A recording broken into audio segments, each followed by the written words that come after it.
put everything together. Oh, it's recording. Stop. No.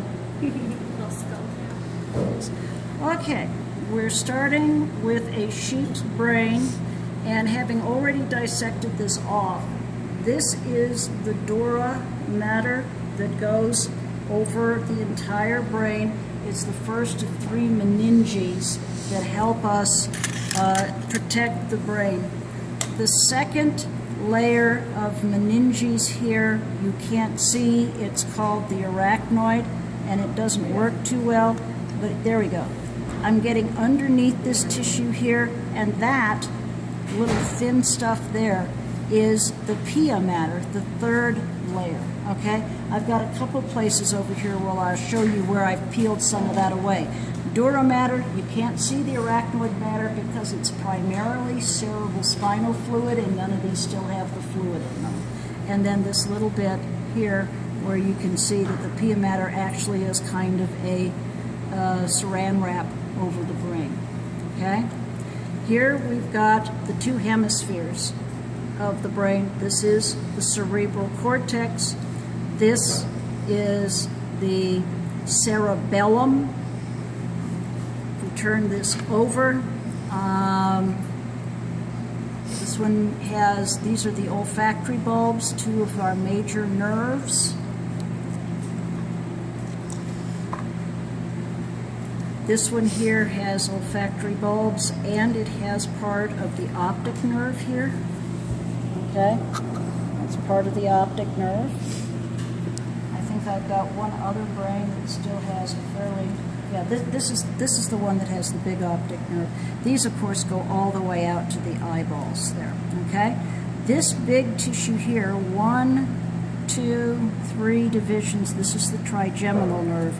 On the test, I won't ask you on the sheet for anything except the olfactory bulb, the optic nerve, which we really don't have any great pictures of, or the trigeminal. The rest of the nerves will have to be on the models, okay? This, by the way, is the pituitary gland. So let's start doing some sections here of the brain. The classic brain section, the one that you see in the textbook, looks like this. This is the corpus callosum.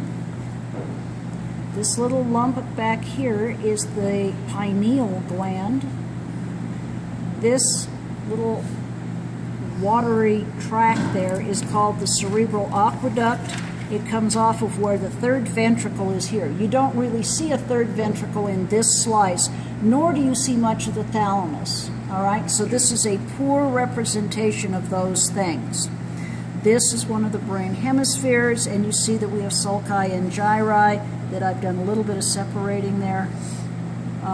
Took the pia off, so those are fairly deep sulci. But what we've got here is this continues down into the fissure, all right?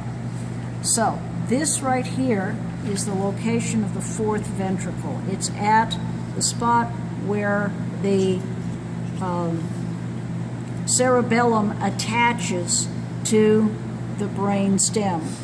This design inside of the cerebellum, these white matter tracts, myelinated axons, connected to a vast number of massively dendrited cells. So the cell bodies are in the gray matter, the myelinated axons are in the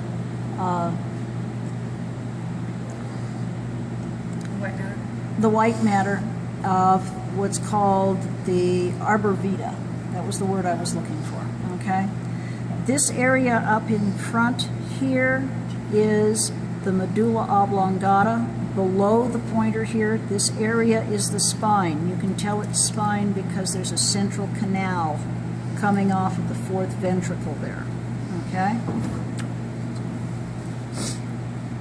This is a thalamic nucleus back in here. We'll get to that in a little bit. This is the optic nerve. So that's your classic section of the brain. We've done a couple of non-traditional sections here. This one, we've just kind of eased things apart